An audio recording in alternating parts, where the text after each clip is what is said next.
Masuk dalam doa.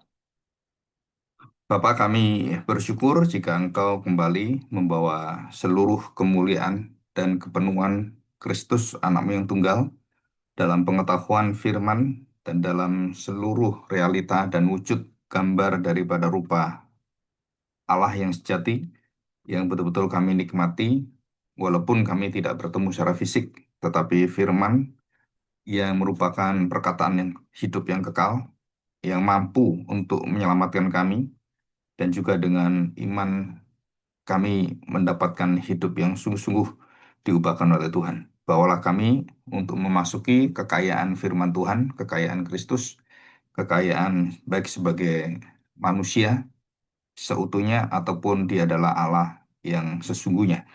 Dan tidak ada perbedaan di dalam setiap natur dan semua menyatu dalam satu pribadi.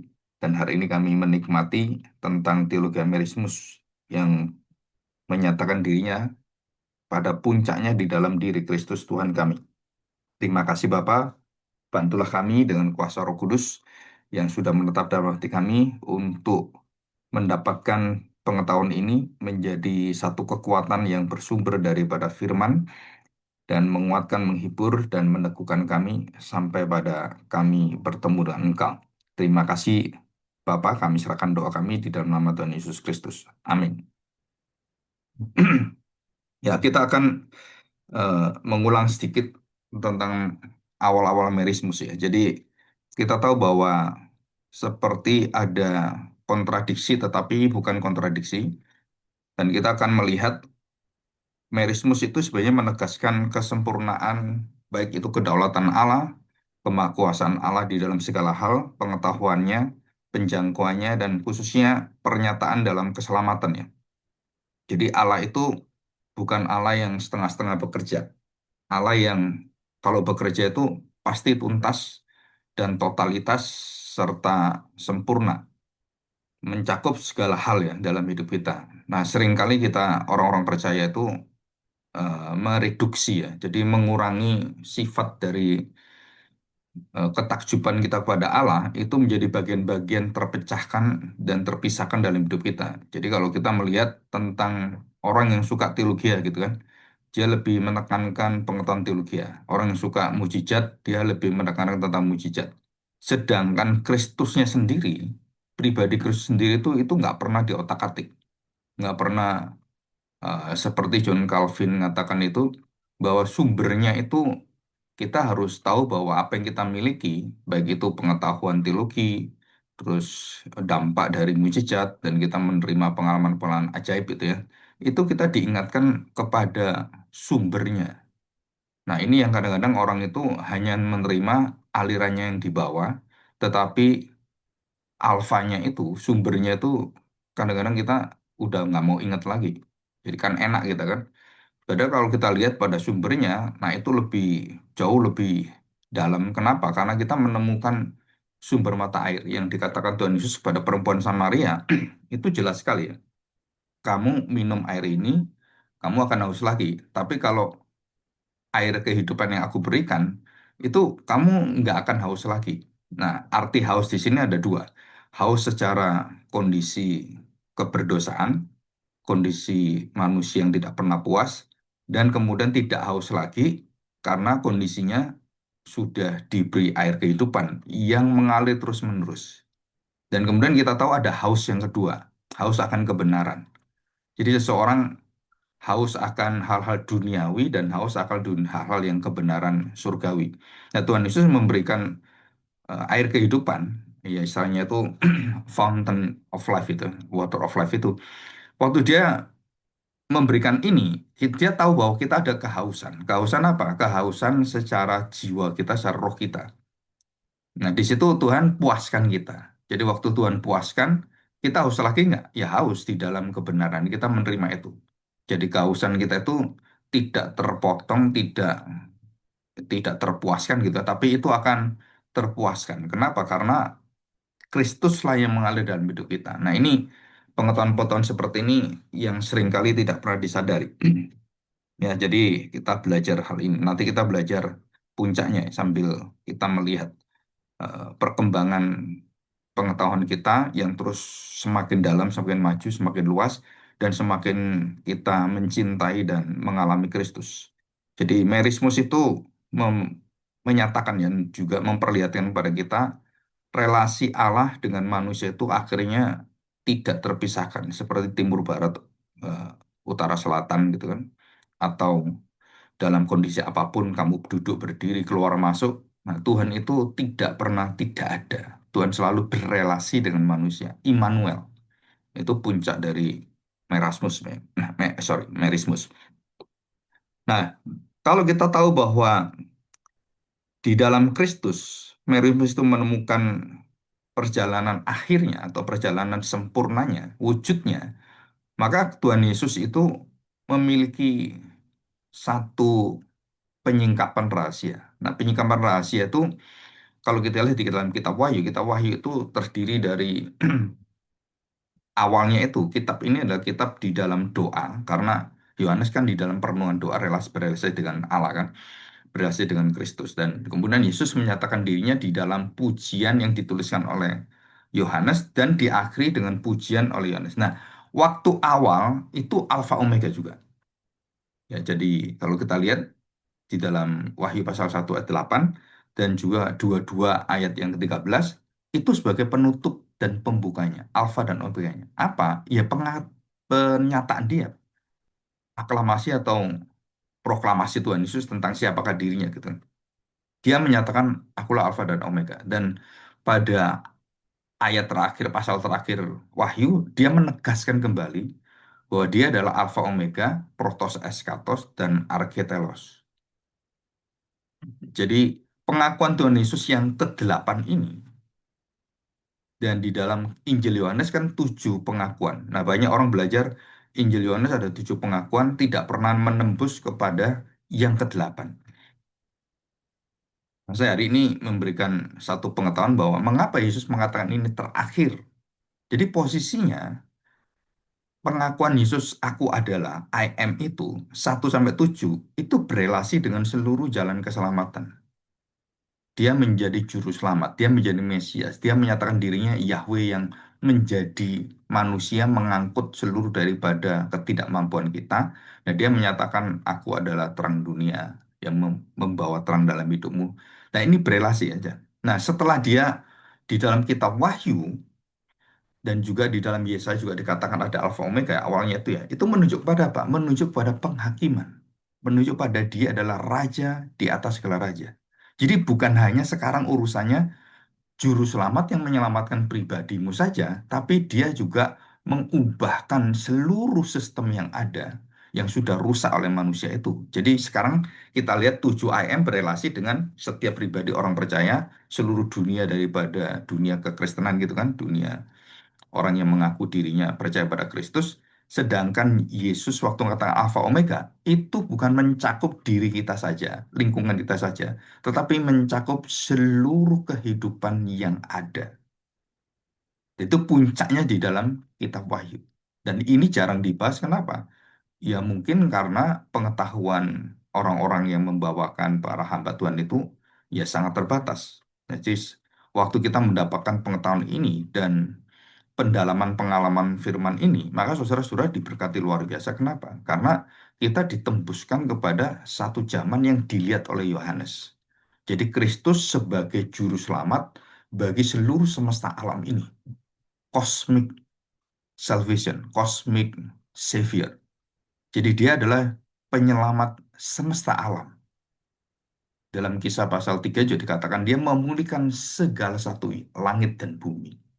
Jadi bukan hanya pada kita. Dan melalui apa perjalanan prosesnya? Maka melalui kematian Kristus dan melalui gerejanya, dunia itu diubahkan. Jadi diri kita ini, peran kita ini di dunia ini akan mengubahkan dunia yang rusak untuk kembali kepada dunia yang akan disempurnakan oleh Tuhan. Baik di dalam moral, di dalam urusan tentang alam semesta, tentang keindahan alam, tentang apapun, saudara, itu orang percaya harus mengikut dan ikut serta dalam hal seperti itu. Jadi kita harus terlibat di dalamnya. Kenapa? Karena itu panggilan kita secara Yesus secara kosmik juru selamat secara semesta alam. Dan peran dia itu adalah peran yang tidak bisa lagi, yang apa ya, kalau kita ngomong tidak bisa lagi wilayahnya itu hanya bagian kita ya. Tetapi di dalam wilayah kosmik itu dia menggerakkan seluruh sistem yang ada termasuk malaikat untuk apa? Untuk mengerjakan seluruh tujuh malapetaka, tujuh meterai, itu semua malaikat bukan gereja. Jadi waktu dia mengatakan Alfa dan Omega, dia mengerjakan bagiannya. Dia sudah mengerjakan bagian waktu dia menjadi manusia, dia menjadi tersalibkan, terkutuk gitu kan. Nah sekarang dia termuliakan di atas dan dia mengatakan akulah Alfa dan Omega.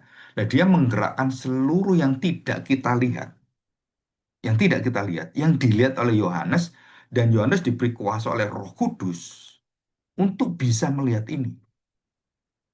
Jadi hanya Yohanes, rasul-rasul tertentu dan tidak semua rasul seperti Paulus, seperti Petrus yang pernah melihat kemuliaan-kemuliaan seperti itu kan. Tetapi kalau ada seorang hamba Tuhan terus kemudian menyatakan dia melihat kemuliaan dan dia melihat surga. Nah, saudara, apa gunanya dia melihat surga itu? Dan apa yang dinyatakan oleh Rasul Yohanes ini ataupun Paulus yang pernah ke surga, dan dia menuliskan apa yang disuruh dituliskan, dan sesudah tidak ada pengetahuan surgawi yang bisa mengalahkan pengetahuan penglihatan mereka. Jadi kalau ada hamba Tuhan melihat surga, melihat neraka, setelah itu semua satu kebohongan. Kenapa kebohongan? Karena yang bisa mengerti semua yang sudah dituliskan dalam Alkitab, dan kita tidak butuh lagi informasi dari surga yang ditulis oleh selain Rasul Yohanes, selain Rasul Paulus. Kenapa? Karena dia rasul. Pak pendeta sekarang kalau melihat di sana terus kemudian mengatakan apa yang di surga, itu semuanya adalah, saudara, itu adalah satu pseudo vision, visi yang palsu. Kenapa saya bisa katakan demikian? Ya karena kita mengerti tentang, hari ini kita belajar tentang merismus. Dan orang tidak sampai ke sana, kenapa? Ya karena banyak yang nggak belajar. Banyak yang terkecoh dengan, wah ini pendetanya luar biasa hebat. Wah pernah ke surga, pernah didatangi malaikat, pernah berbicara dengan iblis, dengan Lucifer. Surga itu, kalau kita ngomong, itu malaikat di surga itu muak sekali dengan pola gereja sekarang yang mengagung-agungkan dan juga yang menurunkan kemudian menceritakan Lucifer menjadi bahan khotbah. Itu kayaknya nggak mungkin gitu. Tapi terjadilah pada zaman sekarang. Dan ini tanggung jawab siapa ya? Tanggung jawab kita semuanya. Kita harus tahu diri dan memeriksa diri. Ya, dan di sini. Jadi dalam Kristus, seluruh puncak daripada teologi Emerismus yang seperti tadi mencakupi seluruh apapun, segala sesuatu, apapun yang kita terima itu ya. Semua mencakup itu. Jadi dia dikatakan Alfa Omega, simbol dalam segala hal, dimulai dan diakhiri oleh dia, ya dimulai dan diakhiri oleh dia. Nah, secara ya kehidupan kita sehari, secara pelayanan dan juga pastoral gitu ya. Apa fungsi Merimus? Dia akan menghibur dan meneguhkan iman kita dan memperkuat dan kemudian membuat kita semakin memegang Kristus itu semakin nikmat sekali dan tidak mau terpisahkan lagi. Jadi ini adalah satu kekuatan. Nah, bagaimana dengan pengetahuan Alkitab dan juga kita baca Alkitab? Nah, merismus ini puncaknya pada Kristus itu membuka seluruh rahasia firman Tuhan yang secara bahasa itu puitis atau bentuk-bentuk secara ya lirik dan semuanya itu, terutama dalam Filipi pasal 2 gitu ya, tentang Kristus itu kan mengosongkan diri semuanya. Itu terbuka di dalam mana? Waktu kita mengenal tentang kedalaman teologi merismus ini. Nah, banyak orang tidak bisa menembus ini kenapa? Ya karena pengetahuan yang sangat terbatas dan juga tidak banyak hamba-hamba Tuhan atau pengajar-pengajar yang membukakan rahasia-rahasia seperti ini. Padahal ini penting sekali ya. Dan ini dalam perjalanan Tuhan semakin berikan, semakin sempurnakan seluruh pengetahuan kita dalam mengerti Alkitab, maka kita mendapatkan satu sukacita karena kita menerima ini. Ya, oke. Kita kemudian lihat ya. Saya bacakan dalam Wahyu pasal 22 ayat yang ke-13. Aku adalah Alfa dan Omega, yang pertama dan yang terkemudian, yang awal dan yang akhir. Terus kemudian setelah dia mengatakan demikian, berbahagialah mereka yang membasuh jubahnya. Jadi pengakuan Kristus itu kemudian mengatakan kalimat yang dia ajarkan dalam khotbah di bukit, berbahagialah. Dan itu diulangi kembali. Jadi setelah bertobat, kita kemudian berbahagia. Bertobat, berbahagia. Itu merismus sebenarnya. Kalau kita lihatnya secara luas gitu kan. Nah, sekarang kita lihat apa sih tujuan Yesus, tujuannya untuk mengikirkan diri dalam Wahyu pasal 1 ayat 8 dan juga 22 ayat 13 atau 21 ayat yang ke-6 ya. Itu ada gitu. Jadi tiga ayat ini. Setelah saya jelaskan bahwa dia sebagai raja dan dia bukan sebagai eh, hanya sebagai penyelamat, tapi dia adalah hakim, seorang hakim yang agung yang akan menghakimi manusia. Jadi ini deklarasi diri yang hanya dinyatakan di dalam perjanjian lama. Allah waktu menjadi hakim itu, dia menyatakan dirinya adalah aku, Yahweh. Jadi tidak ada satu raja, satu nabi pun yang waktu Allah datang, saudara, hampir semua waktu Allah menyatakan diri dan memberitahukan kehendaknya, dia menyatakan penghakimannya. Kepada Daud, Nathan diminta, kepada Nebukadnezar. Itu semuanya di belakangnya itu adalah satu peringatan bahwa akan datang penghakiman, pengadilan Allah. Nah, saudara itu siapa dia? Saudara, langsung orang-orang Israel Perjanjian Lama dan Israel sekarang itu kalau baca Alkitab yang mereka miliki Perjanjian Lama, mereka diingatkan langsung tentang siapa? Oh, ini pribadi Yahweh. Jadi yang boleh mengatakan Alfa dan Omega, Aleph dan Taf gitu kan. A sampai Z gitu kan. Yang terawal, yang terkemudian, yang terakhir, dan kemudian yang terdepan gitu kan. Saudara itu semua yang boleh mengatakan ini, yang mengaku ini adalah Yahweh. Tuhan Allah yang tidak tersentuh oleh manusia, yang turun ke Gunung Sinai dan kemudian turun menghancurkan. Nah, saudara perhatikan ya.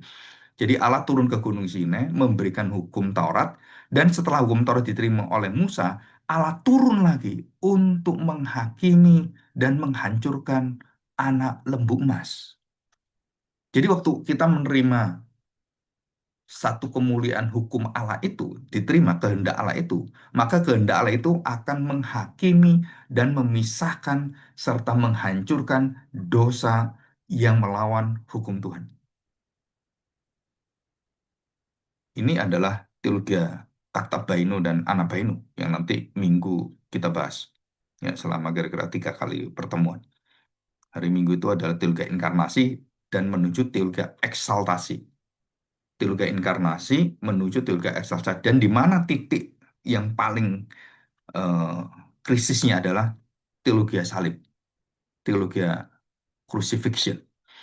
Nah, itu titik yang merupakan pertemuan teologi merismusnya. Jadi waktu dia mengatakan aku adalah Alfa dan Omega, pengakuan Yesus yang terakhir, yang di akhir zaman itu yang nanti kita akan dengarkan, karena ini belum terjadi. Karena dilihat kan nanti ini. Maka waktu dia mengatakan kalimat ini, aku adalah Alfa dan Omega, sudah seluruh semesta alam itu dihempaskan yang menolak dia, dihancurkan dan dibuang ke dalam hukuman yang kekal itu. Kemudian menerima dia diangkat semuanya. Sudah itu Alfa dan Omega, awal dan akhir hidup manusia yang akan menghakimi kita. Saudara, dengan gelar-gelar ini atau titel-titel ini, Yesus secara langsung menyatakan dirinya, dialah Allah yang kekal. Dialah pemilik segala sesuatu, pemilik waktu, pemilik segala ciptaan. Dan dia menyatakan di dalam Kolose pasal 1 dan juga di dalam Efesus, dia adalah kepenuhan Yahweh. Jadi Yahweh itu yang menyatakan diri yang bisa dinikmati manusia, yang bisa kemudian kita melihat Allah itu hadir betul-betul secara fisikal, secara kemanusiaan. Yahweh itu sempurna hadir di dalam diri Kristus. Nah, saudara, ini satu karya kekuatan dan juga anugerah Allah ya. Jadi Alfa Omega. Oke, kita lihat sekarang. Nah, saudara, kita lihat yang pertama, Alfa dan Omega. Kita lihat bahwa A itu huruf awal, permulaan. dimulainya, diawalinya, dan semua itu dipikirkan sejak pertama dan kemudian sampai huruf terakhir. Jadi Tuhan tidak menyisakan rencana yang kacau balau, yang asal-asalan, yang tambal sulam gitu. Enggak, saudara. Jadi dia sudah merencanakan segala sesuatu dari awal sampai akhirnya. Maka ini menyatakan apa? Satu sifat Allah yang paling kita kita lihat sebagai puncak daripada pernyataan diri adalah kedaulatan Allah. Allah berdaulat. Negara Indonesia berdaulat. Kalau berdaulat itu apa? Yang ngatur dirinya sendiri. Negara Indonesia negara berdaulat. Wah, kita nggak berdaulat ini. Ada pelabuhan IMIP yang tidak terkontrol pemerintah dan tidak ada yang bisa ngontrol. Bahkan pemerintah, orang-orang pemerintah semuanya berotoritas tidak bisa masuk ke sana, dilarang. Wah, saudara, ini tidak berdaulat kita. Kenapa tidak berdaulat? Ya karena kita masuk sendiri nggak ada dilarang di situ. Loh, ini kan negara kita, tanah-tanah kita. Kenapa saya nggak bisa ke situ? Yang bisa orang asing gitu. Yang ngatur orang asing. Ya ini negara dalam negara. Nah seperti itu kan. Berdaulat artinya apa? Tidak ada yang bisa mengatur Tuhan. Dia yang memulai, dia yang mengakhiri. Engkau yang memulai, engkau yang mengakhiri.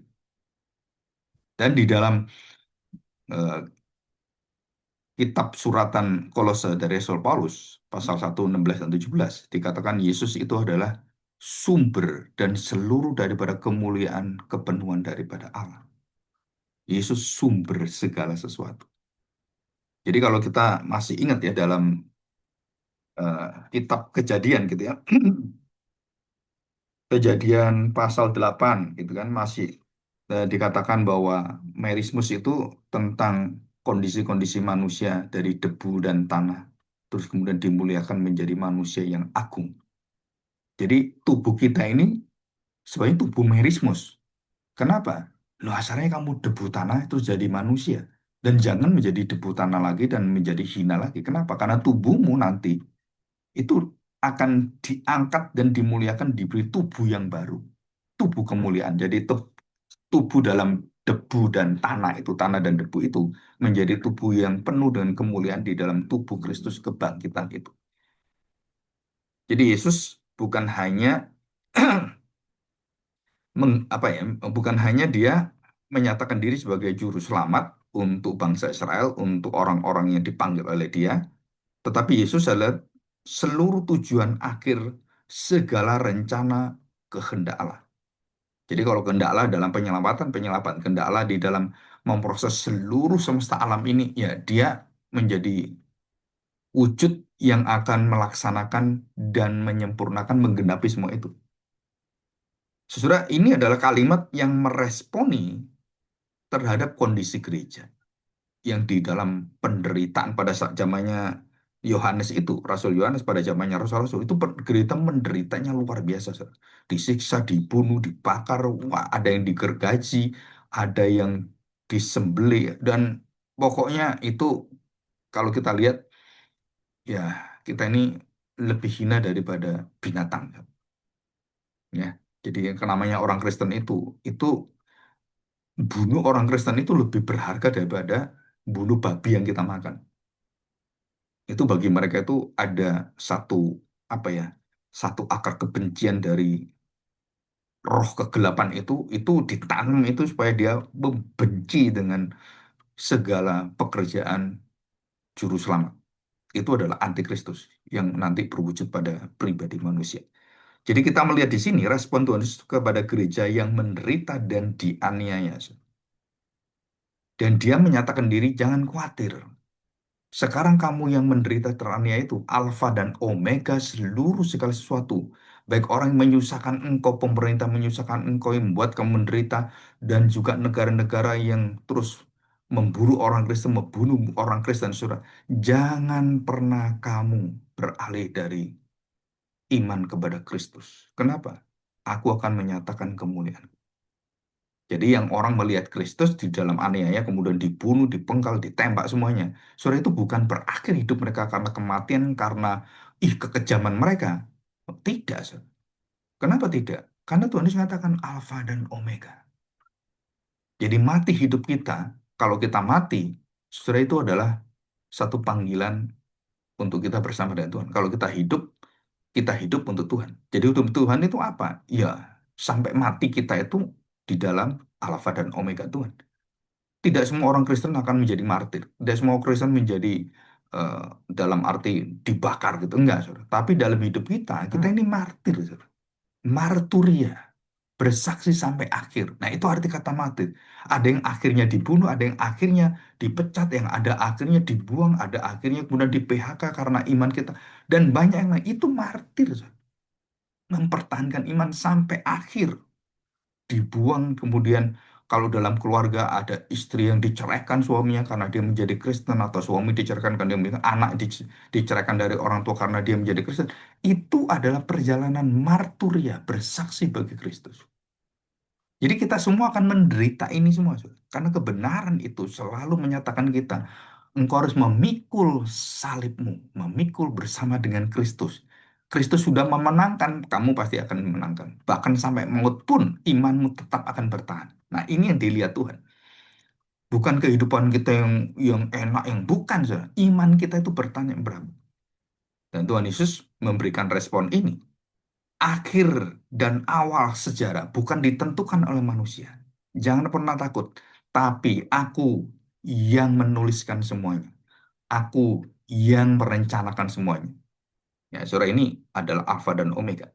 Ya, oke, kita lihat yang protos eskatos. Nah, istilah dalam orang-orang Yahudi yang terawal dan terkemudian itu, saudara, kalau kita lihat sebenarnya kalimat yang ada yang pertama dan yang terkemudian itu protos yang pertama. Jadi alfa itu keberadaan segala hal, dimulai dan diakhiri. Nah, kalau protos dan eskatos ini menuju kepada Yesaya 44 ayat yang ke-6. Apa itu? Saudara, yang mengawali sebelum segala sesuatu itu ada bergerak dan hidup, saudara. Jadi kalau alfa omega itu menyatakan seluruh apapun yang ada. Nah, sekarang protos eskatos itu menyatakan sebelum segala sesuatu itu bergerak ada. Nah, protosnya itu adalah Kristus. Mengapa saya katakan protologi dan eskatologi? Nah, ini dari merismus, saudara. Protos dan eskatos. Banyak orang tanya saya, Pak, kok pernah kita nggak pernah ada itu protologi gitu kan? Yang ada ya eskatologi. Ya, karena ini pengetahuan yang saya bukakan dalam Alkitab. Jadi ini bukan karangan saya. Itu ada dalam Alkitab. Protos, eskatos, protos, eskatos, protologi, dan eskatologi. Jadi sama. Jadi kita harus ingat bahwa sebelum kita tahu Yesus menjadi eskatos seluruh telos kita, seluruh omega kita, akhir daripada hidup kita harus tahu bahwa ini semuanya diawali, dihidupkan, diciptakan, dan kemudian digerakkan, terus dinafaskan oleh siapa? Oleh Yesus sendiri. Nah, dialah Yahweh itu. Jadi ini jelas sekali ya. Jadi dialah yang pertama, apapun yang hidup, yang ada, yang bergerak, yang berada, semua diadakan oleh Yesus. Nah, ini pengetahuan Yunani itu juga memperkuat tentang prinsip Alkitab ini ya, yang tidak digerakkan, yang menggerakkan segala sesuatu. Ini Thomas Aquinas, dia memberikan 5 argumen cosmological. Salah satunya ini, yang tidak digerakkan, yang menggerakkan segala sesuatu. Jadi kalau saya bergerak ini kan, oh karena ada pikiran. Saya bergerak itu karena ada makanan, saya bisa hidup. Dan semua itu menggerakkan yang bergerak. Tapi apa yang menggerakkan yang tidak pernah bergerak dan dirinya sendiri tidak digerakkan oleh segala sesuatu.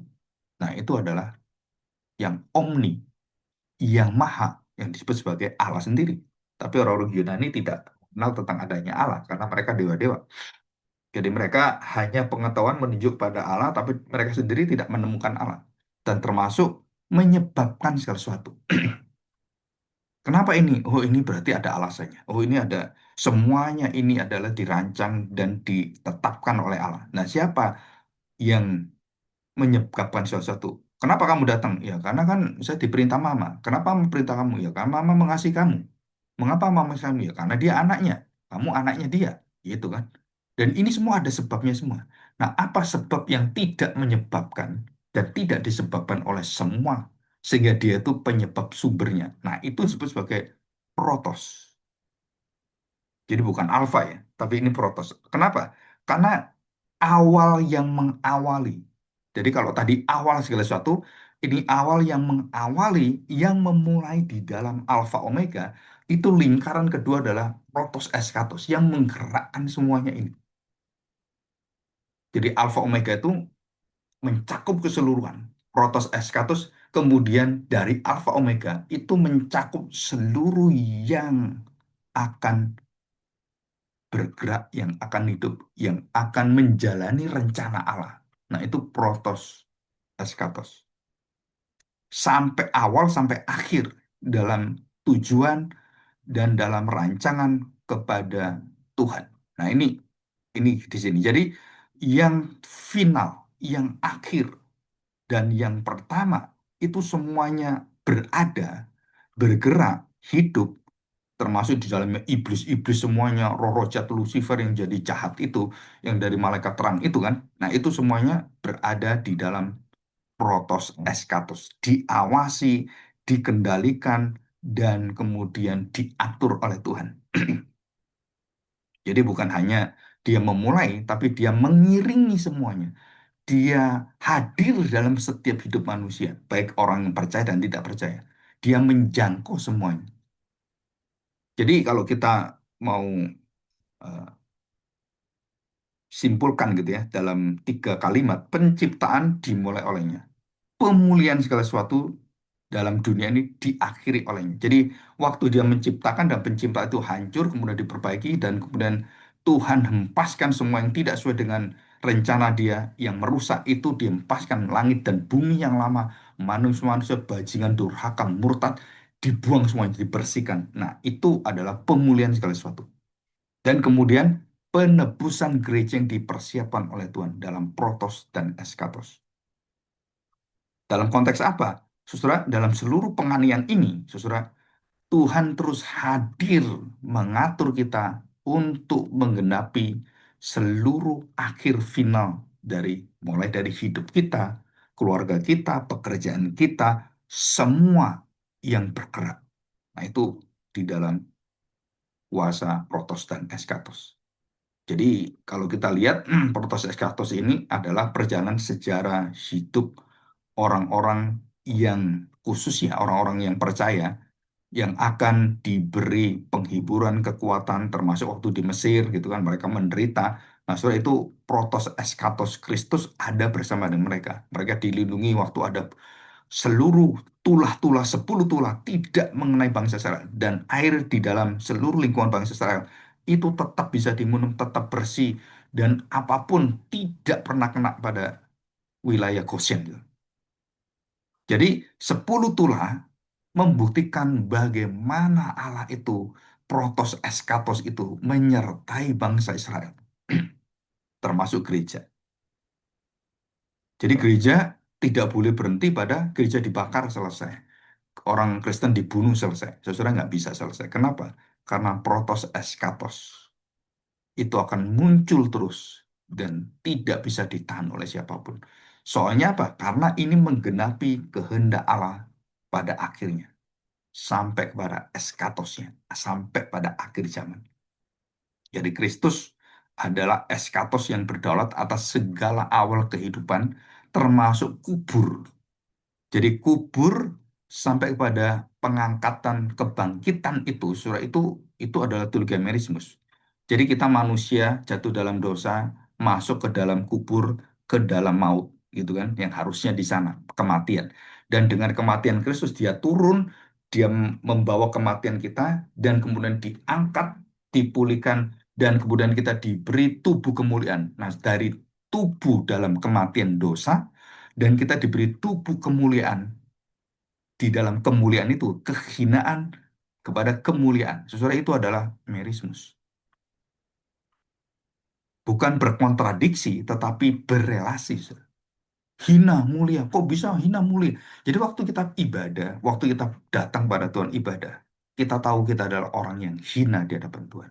Kita sadar kita orang berdosa. Kita datang dengan apa? Dengan hati yang merendahkan hidup kita. Kita bertobat gitu kan. Artinya mengawali bahwa kita datang kepada Tuhan, menyembah. Menyembah itu kan menundukkan diri. Jadi memberikan seluruh penghormatan kepada Tuhan bahwa kita tidak bisa apa-apa. Nah itu karena kita mati dalam dosa kita. Dan kemudian kita menyanyi, bersukacita, menerima firman, dan terakhir memuliakan Dia. Diberkatilah kita oleh Tuhan dan dijanjikan bahwa kita akan menerima kemuliaan Tuhan. Jadi dari lutut, kemudian kita berdiri bersorak-sorai, kemudian kita diangkat oleh Tuhan dalam kemuliaan. Jadi dari kita menyembah melihat tanah, dan kemudian kita mengangkat diri dimuliakan melihat pada Kristus yang di surga. Nah itu merismus dalam ibadah. Dan banyak yang lain ya. Kalau saya hubungan itu banyak-banyak, sangat banyak. Ya, oke, kita lihat yang terakhir sekarang ya. Arke dan telos. Nah, saudara perhatikan. Arki itu menunjukkan kepada tadi kan seluruh gerak kehidupan kan. Ini seluruh hal yang ada. Nah, sekarang arketelos itu adalah seluruh tujuan, otoritas, wewenang, dan kondisi dari seluruh hidup manusia. Nah, ini berkaitan dengan apa? Berkaitan dengan siapakah Allah sebenarnya. Pengakuan-pengakuan manusia di dalam filsafat tidak ada pengakuan terhadap Allah. Di dalam budaya-budaya suku bangsa tidak ada pengakuan terhadap Allah, dan mereka tidak menemukan itu walaupun mereka meneoriakan ya kan? Mereka membuat satu teori-teori dan satu hikmat, satu pengajaran, tetap mereka tidak menemukan siapakah Tuhan. Kenapa? Saudara, kenapa? Karena mereka tidak mengenal arke dan telos. Pak, ya tentu saja mereka nggak menang, mereka nggak punya nabi. Nah, kenapa Tuhan memilih Abraham dari semua manusia yang ada? Saudara, menunjukkan keadilannya, menunjukkan perjanjiannya, menunjukkan kasih setianya. Kenapa Tuhan memilih hanya Abraham? Banyak dipanggil, sedikit yang dipilih. Dan itu prinsip daripada Tuhan. Dia tidak punya hak kewajiban memilih semua orang jadi Abraham. Enggak, saudara. Dia memilih Abraham supaya nanti memberkati semua orang. Jadi dia tidak semua orang dipilih, kemudian hanya satu yang diberkati. Enggak, saudara, kebalik. Dia memilih satu orang untuk memberkati seluruh bangsa. Itu prinsip daripada Mesias sebenarnya. Jadi waktu Abraham dipilih dan kemudian dijanjikan janji Tuhan dan dipelihara oleh Tuhan, saudara, itu adalah arketelos. Jadi kalau kita lihat ini, arketelos dari seluruh ciptaan, ya, jadilah terang, semua baik gitu kan. Nah, ini arketelosnya siapa? Yang otoritas siapa? Yang mengerjakan siapa? Yang melaksanakan siapa? Itu Tuhan. Dan tujuan pelaksanaan sampai final arkenya, ya, final daripada arke itu telosnya, tetelestai. Dan Tuhan waktu di kayu salib mengatakan, sudah selesai. Itu telos. Kenapa kita salib itu adalah puncak teologi Amerismus? Karena dia mengatakan, akulah telos. Itu di sini, Saudara. Jadi arke telos. Jadi Tuhan Yesus menyatakan bukan hanya memulai kehidupan baru orang percaya, tetapi juga dia membawa kehidupan kita yang hina itu dan kemudian dimatikan kehinaannya, dimatikan kutukannya dan sudah diambil oleh dia menjadi dia yang terkutuk dan dibuang dan ditelan kutuk itu. Kemudian apa? Sudah kita diberikan glorifikasi. Kita diberi tubuh yang penuh dengan glorifikasi. Gloria, glory to glory. Jadi keselamatan bukan hanya objek dari manusia semata, bangsa Israel semata, tetapi ini adalah karya Allah yang merupakan sudah diawali, dikehendaki dalam rancangan, dan sudah ditetapkan oleh Allah sampai pada telosnya, sampai pada akhirnya. Kapan itu? Akhir daripada keselamatan. Yesus mengatakan, telos, aku selesai. Tapi bagaimana akhir dari segala sesuatu bukan hanya dalam keselamatan, surah Alfa dan Omega. Waktu Tuhan Yesus terakhir menjadi penghakim, raja, dan imam segala imam, dan waktu dia menyatakan dirinya, saudara itu bukan menyatakan sebagai keselamatan. Telosnya selesai, arkitelosnya selesai. Alfa Omega belum selesai, saudara. Protos eskato selesai. Alfa dan Omega belum selesai. Kenapa? Karena dia akan mengakhiri segala sesuatu. Wah, ini satu pengetahuan yang ya saya bersyukur ya kita bisa bisa memiliki ini dan mendengarkan ini. Kenapa? Karena kita seperti melihat kemuliaan daripada Kristus itu bukan hanya sebatas ya kalau kita ngomong diselamatkan, ditebus, bukan hanya itu, Saudara. Tetapi kita dibawa ke dalam satu pengetahuan betapa kasih Allah kepada dunia ini begitu besar. Nah itu, Saudara, begitu besar yang harusnya dibuang, dihancurkan itu. Dia dalam rencana dan keadilannya, dalam kasih setianya, dia memegang perjanjian, dia menyatakan itu. Jadi waktu dia memilih Abraham, dia menjadi arke dari seluruh bangsa Israel. Nah ini, saudara. Dia menjadi benih tentang hidupnya satu pohon kehidupan bangsa Israel. Di mana itu? Abraham. Benih yang engkau miliki itu akan menjadi bangsa yang besar. Jadi dari mana ini asal? Dari Abraham. Arkenya dari mana? Panggilan Tuhan yang dimulai dari Abraham. Yang panggilan kepada Abraham, Adam jatuh rusak dan sudah hancur. Dan Tuhan memperbaiki perjanjian itu dengan Abraham. Untuk apa? Mengembalikan perjanjian Adam itu hidup kembali. Nah, ini banyak orang nggak mikir kaitannya. Jadi waktu Abraham dipilih oleh Tuhan, untuk apa? Bukan untuk memberikan bangsa yang baru, tapi memperbaiki Adam yang awal yang jatuh, sehingga keturunanmu sekarang menjadi keturunan yang akan bisa mengalahkan keturunan dari ular itu. Jadi bangsa Israel itu tentukan sebab apa? Bangsa yang akan menginjak kepala ular. Nah itu sekarang kita lihat ya, Israel sekarang, Netanyahu dan semuanya.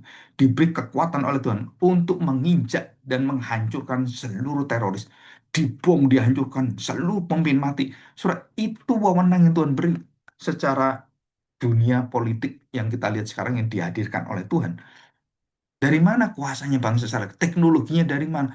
Hebatnya, saudara, itu dari Tuhan semuanya sebagai alat untuk menyatakan keadilan Tuhan di dalam dunia ini. Karena pemerintah diberi pedang. Untuk apa? Melawan semua yang melawan keadilan Tuhan. Itu bangsa Israel. Jadi arketelos ini adalah satu perjalanan hidup penebusan orang percaya yang sampai menuju pada akhirnya lebih terkhusus kepada apa? Yaitu kepada kedatangan Kristus, kedatangan awal Kristus dan kedatangan akhir Kristus. Arke telos. Jadi waktu Tuhan Yesus di kayu salib, dia menyelesaikan seluruh rancangan Allah dan dia menjadi manusia dan seluruh manusia dibuka keselamatan yang baru. Dan waktu dia menjadi Alfa dan Omega, puncaknya itu, maka semesta alam itu yang tidak mungkin diperbaiki oleh kekuatan manusia, setelah itu kemudian dipulihkan oleh Tuhan. Jadi ada tahapannya. Supaya alfa dan omega yang Tuhan kehendaki itu akhirnya tergenapi semuanya.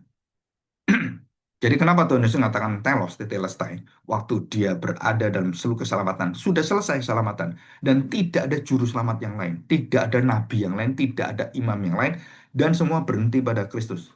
Jadi tidak ada lagi pemimpin gembala yang lain. Jadi kalau kita melihat oh ini gembala gembala saya gitu ya. Sesudah itu gembalanya, gembala itu adalah Kristus.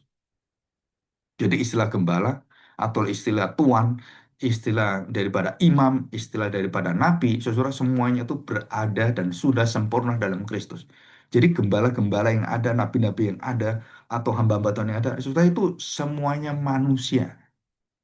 Nah ini benih reformasi mengatakan bahwa di hadapan firman, di hadapan Allah, semua orang tidak ada yang lebih dari yang lain. Sama semua. Nah, ini adalah hak asasi manusia yang awal dari mana? Itu dari inti kekristenan. Saudara kalau lihat HAM itu terjadi, itu sebenarnya karya daripada nafas. kebenaran Alkitab. Mulai daripada hukum yang ada semuanya, saudara. Hukum-hukumnya ada semua. Kalau saudara tilik, bukan hanya dari Yunani ya, filsafat Yunani, tapi adanya keadilan, kebenaran, pengampunan, terus adanya penjara semuanya, itu semuanya adalah benih dari keadilan Tuhan kalau kita pelajari baik-baik. Tapi banyak orang menyingkirkan seluruh dari pengaruh Kristen. Oh, ini bukan badal kalau kita pelajari sejak kaum Puritan mendirikan negara Amerika dan menjadi contoh bagi seluruh dunia dalam keadilannya, HAM-nya semuanya. Itu semuanya adalah para orang-orang beriman yang begitu mencintai Tuhan. Stanford University, Cambridge University, Yale University, terus kemudian Harvard University, semuanya itu pendirinya adalah orang-orang hampir semuanya dari kaum Puritan yang memiliki teologi reformasi yang sangat kuat. Setelah kalau sudah lihat Jonathan Edwards itu berada di universitas yang terkenal. Thomas Goodwin ada di Harvard University dan banyak semuanya. Mereka menjadi tokoh-tokoh menggerakkan anak muda pada abad 17-18 itu. Mereka diminta dan hampir setiap minggu atau setiap eh, bagian-bagian yang belajar itu, akademi-akademi yang ada itu semuanya, atau fakultas yang ada, surah itu dikumpulkan, diajari firman Tuhan, dan mereka belajar dari pagi sampai sore. Baru belajar ilmu yang lain, pagi sampai sore. Sekarang kebalik, belajar ilmu yang lain, nanti terakhir waktu mau mati, baru belajar Alkitab. Ini kan dunia terbalik sekarang. 300 tahun yang lalu, orang-orang belajar Alkitab dulu, baru belajar ilmu-ilmu yang lain. Dari kecil dia diajari, baru kemudian, kenapa? Karena dasarnya adalah kekuatan, kasih, keadilan, dan kebenaran Tuhan. Itu menjadi pilar yang luar biasa. Nah, mengapa sekarang Eropa hancur dan kemudian ambruk? Ya karena mereka meninggalkan the founding father-nya, the founding prinsip-prinsipnya. Mereka tinggalkan, ya ambruk. Sekarang menguasai dunia imigran yang mereka tidak memiliki hati kepada nilai-nilai hak asasi manusia, nilai-nilai keadilan. Ini nggak bisa mereka nuntut ini, saya kepingin negara agama. Udah hancur, Sir. Padahal kamu dulu bisa diterima itu kenapa? Karena kami menerima kamu, kami menolong kamu. Sekarang yang nolong sekarang mau diusir, Sir. Mau dibuang oleh mereka. Ya seperti bangsa Mesir kan sama, ditolong Israel. Waktu datang dihormati, wah Yusuf, kamu menjadi orang kedua setelah eh, siapa ini, Fir'aun, kaisar gitu kan, atau raja gitu. Tapi setelah turun-turun-turun, apa yang terjadi? Bangsa ini jadi budak, Sir. Dari diagungkan tinggi menjadi budak yang paling rendah. Nah, itu arti daripada telogamerismus. Bangsa yang dibawa Tuhan ke tempat rendah, ke tempat tinggi, ke tempat rendah, ke tempat tinggi, ke tempat rendah, itu bangsa Israel saja. Mengapa bisa Taino? Ya karena kalau kamu tidak turut kehendakku, Tuhan katakan aku hajar kamu sampai bawah. Dan kamu dari bawah pun sampai dunia orang mati pun, kalau kamu mengingat perjanjianku, aku angkat kamu. Dan kamu kemanapun kamu pergi, aku tarik balik kamu. Itu janji Tuhan. Dan siapa yang bisa mengerjakan ini? Ya Kristus Yesus Tuhan kita. Dialah puncak dari Alfa Omega, Protos Eskatos, Arketelos. Yang luar biasa itu. Ya, oke, cukup. Minggu depan kita akan masuk ke dalam hubungan pengakuan Teogamerismus dengan 7 IM ya. Nanti kita pelajari. Oke, terima kasih. Kita akan masuk dalam doa.